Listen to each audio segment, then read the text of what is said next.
ભારતમાં દર વર્ષે 18 લાખ લોકોને સ્ટ્રોક થાય છે.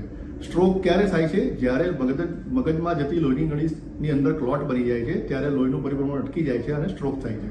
કેવી રીતે ઓળખશો?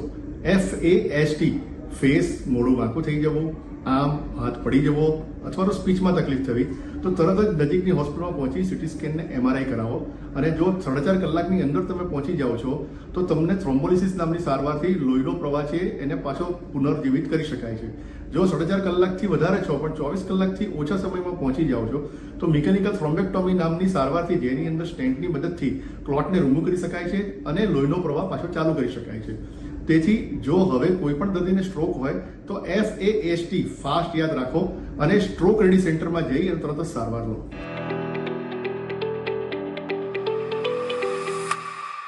લો